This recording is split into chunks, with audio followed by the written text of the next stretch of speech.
नमस्कार दोस्तों, मैं हूँ रागिनी। आज मैं फिर एक बार रहस्यमयी, डरावनी लेकिन सच्ची घटना के साथ आप सबके सामने हाजिर हूँ। दोस्तों, आज मैं आपको बताऊंगी एक हॉन्टेड हॉस्पिटल के बारे में। जी हाँ, बिल्कुल सही सुना आपने। एक ऐसा अस्पताल जहाँ जिंदों का नहीं, मुर्दों का इलाज होता है। एक ऐसा अस्पताल जहां भूत प्रेतों का इलाज होता है। ये अस्पताल मऊ जिले के परदहा ब्लॉक के रैनी गांव में स्थित है। ये एक सरकारी स्वास्थ्य केंद्र है जो कि अब खंडर में तब्दील हो चुका है। यहाँ का मंजर झाड़ियों और खंडर की वजह से इतना डरावना लगता है कि लोग दिन में भी इस रास्ते से गुजरने से डरते हैं। घनी झाड़ियों के बावजूद भी यहाँ का रास्ता इतना साफ दिखता है जैसे कि अभी सफाई की गई हो। लेकिन गांव वालों का कहना है कि यहाँ वर्षों से कोई सफाई ही नहीं हुई। गांव वालों का कहना है कि अगर कोई दिन के 12 बजे भी इस अस्पताल के पास से निकल जाए तो उसकी हालत खराब हो जाती है। कई बार तो लोगों को लगता है कि जैसे अस्पताल में बहुत भीड़ है और बहुत लोगों के रोने की आवाजें आती हैं। मनहूसियत का आलम तो ये है कि आज तक इस अस्पताल के दीवार पर एक पक्षी तक को बैठा नहीं देखा गया।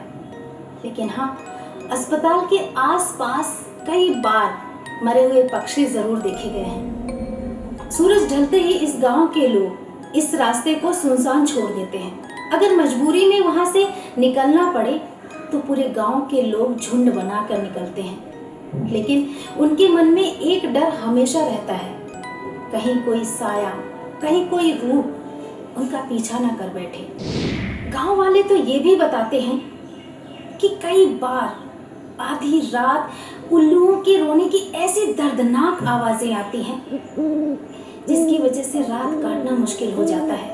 ऐसा लगता है जैसे कोई गर्म खौलता हुआ शीशा कान में डाल दिया हो।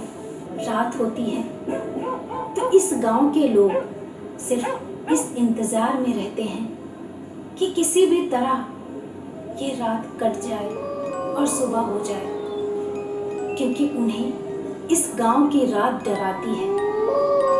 वो हमेशा दहशत में रहते हैं।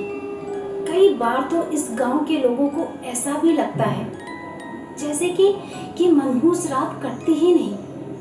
गांव वालों का कहना है कि कई बार इस अस्पताल के आसपास रात में सफेद कपड़े में किसी को भटकते हुए देखा गया है। दावा तो ये भी है कि कभी कभी रात में इस अस्पताल की खिड़की से रोशनी आती दिखाई पड़ती है और ऐसा लगता है जैसे किसी के रोने की, कराहने की और चीखने की दर्दनाक आवाजें आती हैं। गांव वालों की माने तो ये आवाजें कई सालों से आ रही हैं, लेकिन किसी में भी हिम्मत नहीं कि वहां जाकर देखें, उसकी जांच पड़ताल करें। लोगों का कहना है कि जिस रात के चीखने की, कराहने की आवाजें आती हैं, उसके दूसरे दिन गांव में मरघट का सन्नाटा छाया रहता है। लोगों को ऐसा लगता है कि कहीं कोई घटना ना हो जाए। उनको हमेशा इस बात का शंका रहता है। अस्पताल के भूत का सच इस गांव के रहने वाले 75 साल के केदार बताते हैं कि ये अस्पताल गांव के रहने वाले लोगों के इलाज के लिए बनाया गया था। पर किसे पता था कि यहाँ जिंदा इंसानों का नहीं बल्कि मुर्दों का, भूत प्रेतों का इलाज होगा।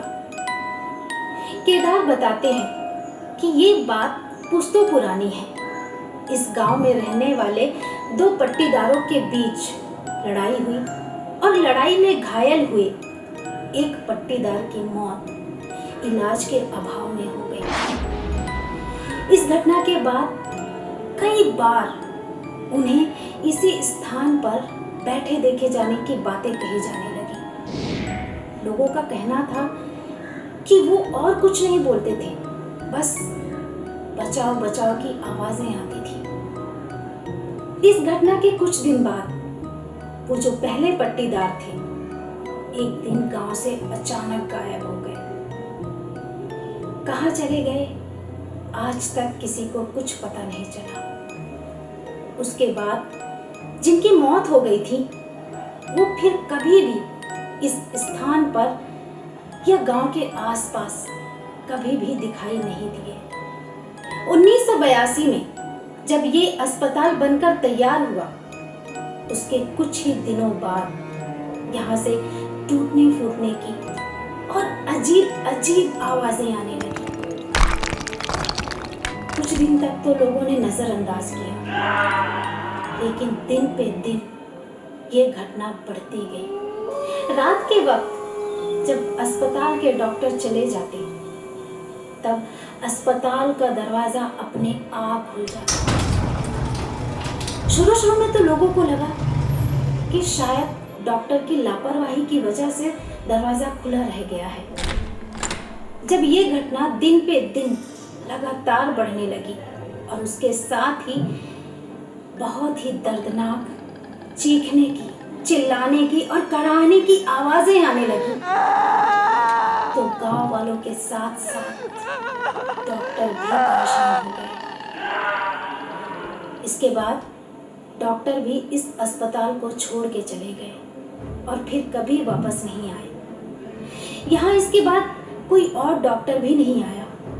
तब से लेकर आज तक ये अस्पताल बंद और वीरान पड़ा है और इसके अंदर से आने वाली आवाजें रहस्य का विषय बनी हुई है। दोस्तों, आज की ये घटना आपको कैसी लगी आप मुझे कमेंट करके ज़रूर बताएं। और अगर आपके साथ भी ऐसी कोई घटना हुई है या आपके आसपास ऐसी कोई घटना हुई है तो आप मेरे साथ शेयर कर सकते हैं कमेंट बॉक्स में। आप मुझे इंस्टाग्राम पे भी डीएम कर सकते हैं। मेरे इंस्टा का लिंक डिस्क्रिप्शन में दिया हुआ है और मेरे साथ जुड़े रहने के लिए मेरे चैनल को सब्सक्राइब करें। जल्दी मिलेंगे नेक्स्ट एपिसोड में एक नई घटना के साथ।